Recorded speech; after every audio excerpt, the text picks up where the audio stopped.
Anglers Extra. We're back on the Anglers Extra pregame show. Time for the Manager's Show, sponsored by the Chatham Bakery. I'm here with John Schiffner. Team is coming off of its first off day. How's your off day, Schiff? Trying to get the house straightened out in Connecticut and pack boxes and, try to work with the realtor to sell it. So it wasn't much of a day off. School till 2 o'clock, pack boxes, caught a little bit of college baseball, a little pro baseball on TV, and fell asleep. But it's okay. That's not a bad day off. We just talked about it. You don't have too much longer as an employed person, but moving forward, I'm sure you talked to your team about the day off. Chatham's a fantastic place, and this was one of the first chances for them to go out and do stuff. What did you tell them about the day off? I just had them enjoy themselves. I mean, the field was available, the cage was, the net was available. If guys wanted to hit, if any of the pitchers were expected to do a bullpen, do it early, and enjoy the day. Because it's if it gets rainy, which who knows what the future forecast is going to be, we could play. I mean, I always bring up the 1998 season. We went to the field 39 straight days. So it can happen. And I think it was 2008 or 9, we went 21, 22 in a row to the field. I maybe even play. There's a big stretch. The potential is there. So any day off is cherished. You've got to cherish it and enjoy it and embrace it. And, that's why I feel so badly for these guys. When I played in the league, there were 2 nights off a week. We only had 7 teams in the league. And that meant automatic one night off for somebody. Somebody gets a bye. And then you had Monday night off was a league night off. And if the weather was good, you'd get 2 nights off in a 7-day period.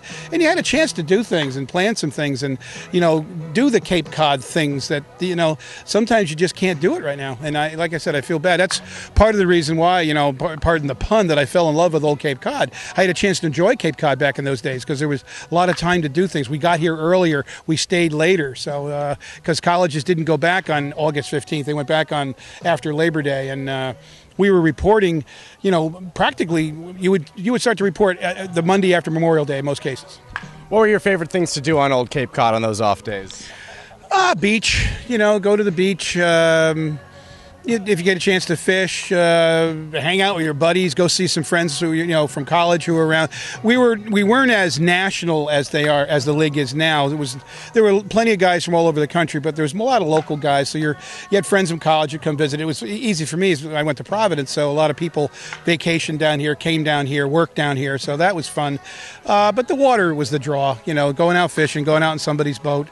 And again, the nightclubs were, the drinking age was 18, so you could hit the nightclubs and enjoy the nightclubs. They were fun. I remember seeing Peter Frampton at the old Compass Lounge, things like that. It was pretty cool, and we used to hang out at the old Chuck Wagon in Harwich, and Great Pretenders played there one night. I mean, it was a good time. The Great Pretenders they didn't play one night. They played a lot of nights. They were a great group. I mean, they lip-syncing oldies. Couldn't get anything better than that. Wow, I can only imagine seeing Peter Frampton with the only John Schiffner. Do you think that the off day was advantageous for your guys coming off of that loss at Bourne on Wednesday? Ask me tomorrow, and I'll let you know. I hope so. I hope they got some rest. I hope they relaxed. I hope they bonded as a team, which I think they already have, so that's not a concern of mine. But, I hope they did take the off day the right way.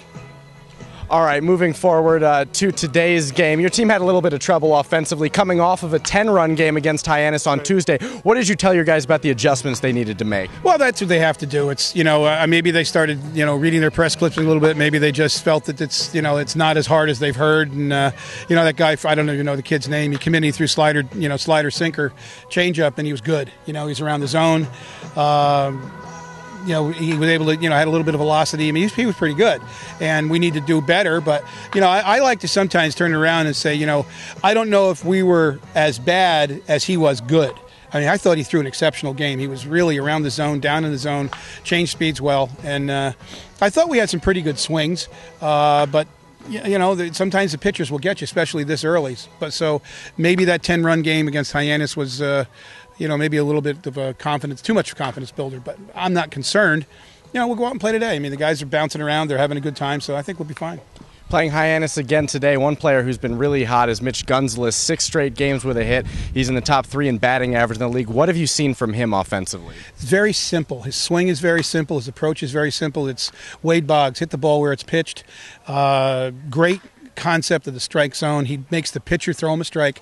He doesn't swing at the pitcher's pitch. He swings at pitches that he wants to swing at. He's a very tough out, and like I said, he uses the whole field, and it's impressive to watch.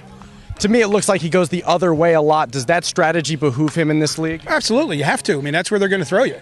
You know, I mean, the big time guys are going to come in hard. But if you don't have 93 to 95, then you're going to have to pitch away a lot. And he just takes advantage of that. He sees it and he hits it. And like I said, he's got a real good concept of the strike zone. When he strikes out, I'm surprised. Either that pitcher threw a great pitch or the umpire blew the call. That's how good of an eye he has. Moving to today's starter, Lucas Schiraldi, making his second start of the season, went 3 2/3 in his first start of the season. What are you expecting to see from him tonight, building on that past start? Well, I think he has to improve. I mean, he didn't locate very well. His velocity was fine. He threw several good breaking pitches, but some were inconsistent. And I think he has, he's been working with Matt in the pen, and I expect him to be a little bit better tonight. Is it a little bit more difficult for those tall, lanky guys to locate because they have a long motion on the mound? I don't know about that. I think it's mechanics. It's repetitions. It's knowing your stuff, and it's just you got to throw. You got to throw. You've got to know your own stuff is the biggest thing, and how which grip, how much pressure on the grip, and all those things are really, really important. Tall and lanky. Maybe, I don't know. I think it's all about mechanics because tall and lanky guys have been. Randy Johnson's pretty good, and then you got the short, squat guys that can throw strikes too. So it's, I don't know about the body type as much as it is the, what kind of grip you have, how's your arm slot, are you overthrowing or you're not throwing hard as you should, something like that. All right, thanks a lot, Schiff. Thank you. The Anglers take on Hyannis. Hey, just want to say hi to Mike Galati. He's doing great. Talked to him today on the ride in. They had him up and walking around, and he says they're kicking him out of ICU, and we're really happy for him. That's actually fantastic news. That's a good way to end this edition of the Manager's Show. Game 8 of the CCBL season. The Anglers try to beat Hyannis for the second time. The Anglers Extra pregame show continues, sending it back upstairs to Keith Zubrow.